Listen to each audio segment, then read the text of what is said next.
Well, it's January, so that means it's a perfect time to start some onions from seeds. Now, you want to start these seeds anywhere from 8 to 10 weeks from your last frost date. Let me show you how we do this. Now, we noticed planting onions in Northeast Texas is perfect time to start it in January. When you do this, it allows the green to start a nice sized bulb. Now, to find your average last frost date, all you have to do is go to the Farmer's Almanac, type in your zip code, and they will populate your average frost date for your area. Now, let's go over some of the common mistakes. The one thing that we started off with, we were selecting the wrong variety. Now, there's 3 types of variety of seeds that you can have. There's short days, where it's mostly for the southern type states. Then you have your intermediates, which are going to be in your Midwest or in the middle of the horizon of the U.S. And then you have your short days, which is basically going to be your northern state. Each one requires a certain amount of hours for them to grow a good sized bulb. Another mistake is going to be amount of hours. You want to have these onions anywhere from 8 to 10 hours of sunlight, so that way they can germinate some good greens. And from that greens is going to be able to put that energy into getting you a nice sized bulb. Now, with fertilizing with these onions, they require a heavy dose of nitrogen. So you want to feed these onions about every 2 weeks. Now, once these onions start generating a nice sized bulb, that's when you want to decrease your fertilizer. Last is the watering. Now, with onions, they have very short, shallow roots, so you don't have to water them very heavily, but you want to be consistent with your watering. To see that you have the right amount of watering, you use the knuckle system, which we've shown plenty of times. Is once you get done watering, you stick your finger into the soil, and when it comes out nice and moist and dirty, that's when you know you have a nice even watering for your plants. Now, there's 3 ways you can start some onions. You can either do it by seeds, you could do it by onion sets, or you can do it by starts. We're going to do it by seeds because we found that it's the best way for us to get a nice sized bulb. These are some of the seeds that we selected. These are the intermediate. We got the onion of the round Trupe, I believe that is. Another intermediate is a red Amposta, I guess it is. And then we have another intermediate, it's called the Australian Brown. With the shorts, we have the Texas Grano. We've grown these pretty good. They don't get a nice sized bulb, but we still like them because we're going to be able to make some onion powder. That's one of our goals, is to make a lot of seasonings from our herbs and vegetables that we're growing. I got a great set from last year. Yeah. These are the Yellow Granex PRRs, another short day variety. The Violet Day Glammy. These aren't really onions, but we're going to be growing them because we had a great success when there were some American leeks. These bunching red Welshes, these are great for like soups and other types of dishes that Mrs. Nakid Gardeners have done, and we've had them interplanted with a lot of our main crops as well. These are supposed to be a giant bunching onions. We've grown these before, and they are very, very good, especially in stir fries. And then lastly, we have some shallots. We didn't do too good with shallots, but we did do them from sets. So we're going to try to do them from seeds this time. So the first thing is we're going to start them in these bootstrap farmer trays, these flats. And I like these air wicking ones that they have. They're great for when you're doing small crops. We're going to do some seed starting mix. This is something that we got from the store. We sterilized it. We did a video about that. We'll put it off to the side.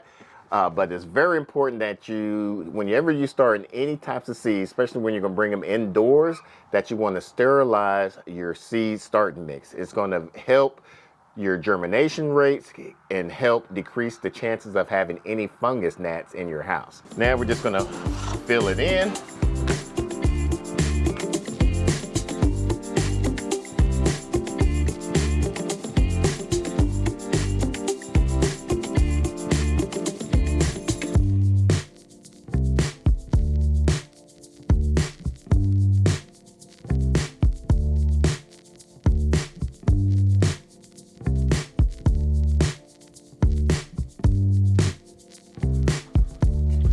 Press it down to get a nice foundation.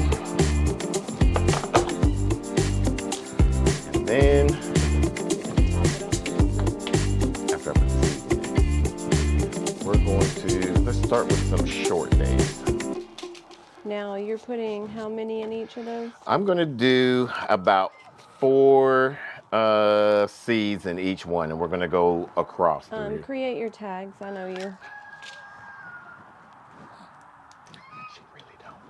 With onions, they are very short to germinate. You can normally get germination off of these within the first 5 to 7 days, maybe even sooner, depending on the temperature of the house.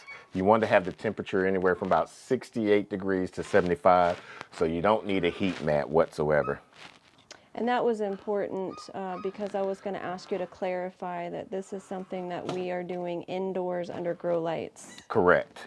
With onions, they are a very cold hardy plant to grow, and we'll be putting these into the ground roughly about March, April time frame, depending on the temperature. And what is that perfect temperature for you? For me, after basically really the last frost, the average last frost. Our frost is normally around Good Friday, the first week of April, and so I normally will wait any time frame about a week after that, kind of give me a good buffer window. I know we got a lot of new followers from last year. And y'all probably see the name Nakid Gardeners, and we've been doing a lot of homesteading stuff, and that's because towards the end of the year, it gets very busy with managing our animals. And the way the gardening kind of went through, we just all we could do at the moment was just deal with the animals. All right, is that better for you? Yeah. Okay. All right, so what I'm going to do is I'm going to do about 4 seeds in each one. It's hard to see because the soil is dark and the soil is moistened. It's not wet or saturated. It's just nice and moist. So that way, when we put the seeds in there, it can help germinate. Yeah, they're pelletized. They have pelletized seeds, so you can see it, so you know that you actually have it. But I just go by the feel. I do my Helen Keller type ordeal, and I do like this, and I'm like, okay. How'd that go again?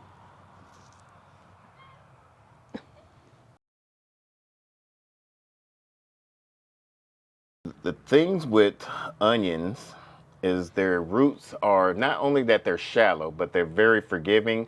So the reason why we're doing them in bulk like this is once they sprout up and they get anywhere from about 3 to 4 inches, we're going to cut them down to about 1 inch and do that until it's time to plant or transplant them out into the garden. And then from there, we'll just be able to pull each one apart. Besides the bunching onions and the shallots, you'll be able to just plant them directly from there, transplant them directly from there. And just like that.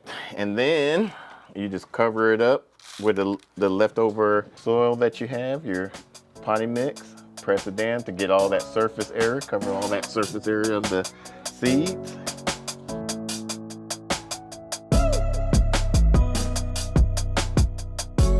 Just like that. I'm gonna do the rest of these, and then we're gonna put them up in the house in the trays.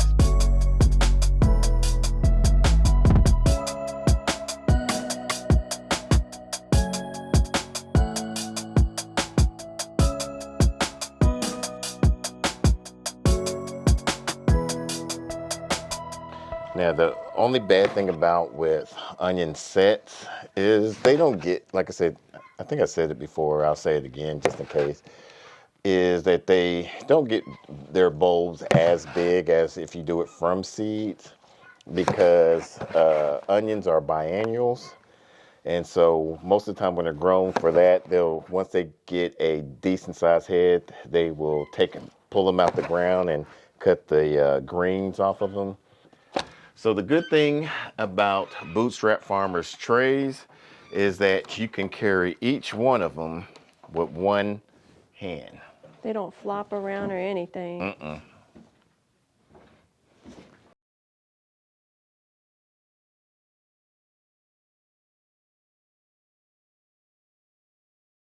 These don't need light just yet, until they start to germinate. Once they have germinated, then that's when you want to put the grow lights on them. Now, for more information on growing onions, harvesting, and storing them, we did a video about that at our previous location. We'll put it off to the side and also in the description down below. Until the next video, let's grow together.